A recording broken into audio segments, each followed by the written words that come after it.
Good morning. These opening words are from the Reverend Richard Gilbert. We bid you welcome.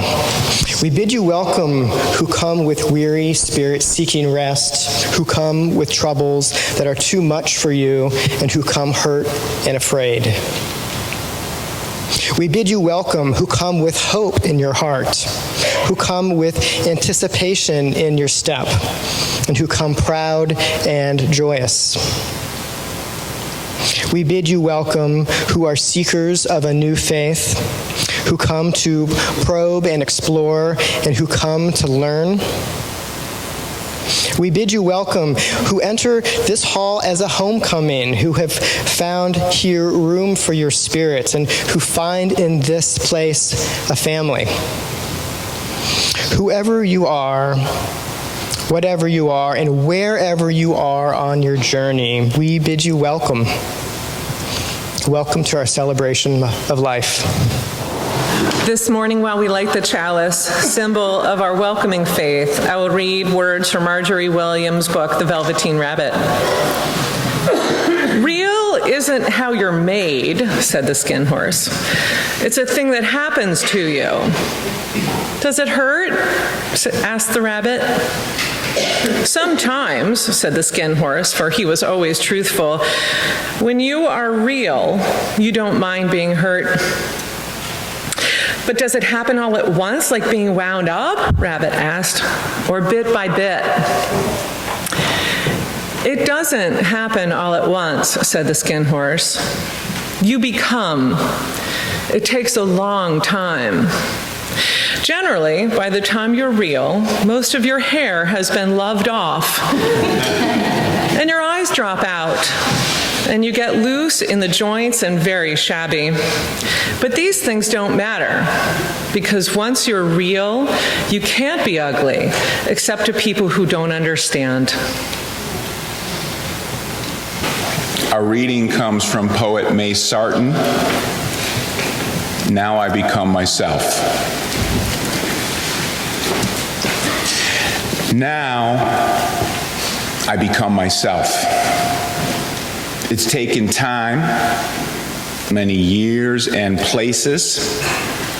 I've been dissolved and shaken, worn other people's faces, run madly, as if time were there, terribly old, crying a warning, hurry, you'll be dead, or what?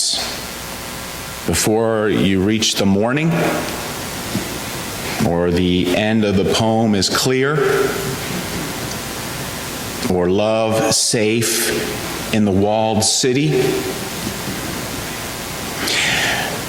Now, to stand still, to be here, feel my own weight and density. The black shadow on the paper is my hand, the shadow of a word, as thought shapes the shaper, falls heavy on the page, is heard.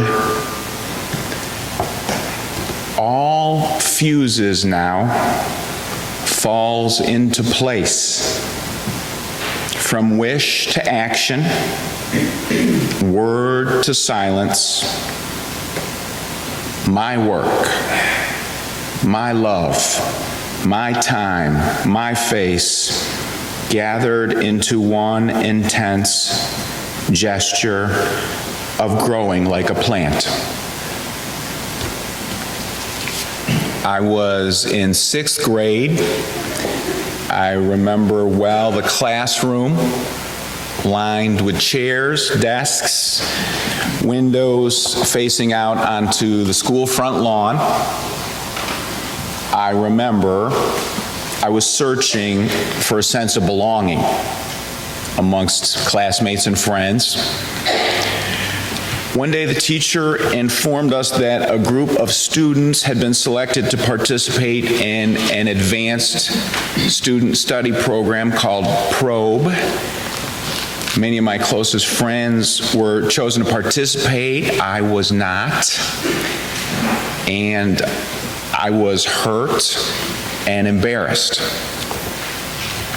This is one of my clearest, earliest memories of painful self-doubt. My hurt grew into a fragile shield of anger. I'm going to prove everybody wrong. I'm going to start getting better grades than all those kids who got selected for Probe. That wasn't realistic, and it sure wasn't the point. I worried that I was not smart enough for life. This was part of my awkward wrestling with the question of who I was and how I would relate with the real me.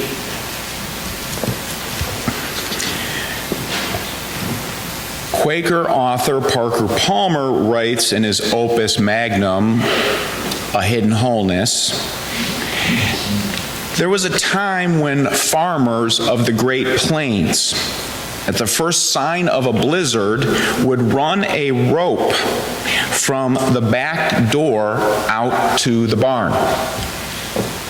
They all knew stories of people who had wandered off and frozen to death, having lost sight of home in a whiteout while still in their backyard.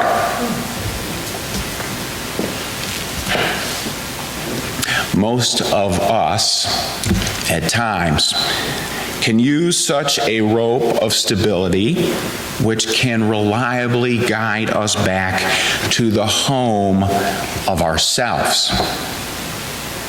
We ourselves, or folks we know, have wandered off from a healthy life path into a foggy thicket of unhealthy decisions and pain, or disorienting changes and overwhelming emotions. We have all feared that we ourselves, or others we care about, will become lost in storms of disillusion or hopelessness. Some amongst us are lost right now and trying to find their way back home to self.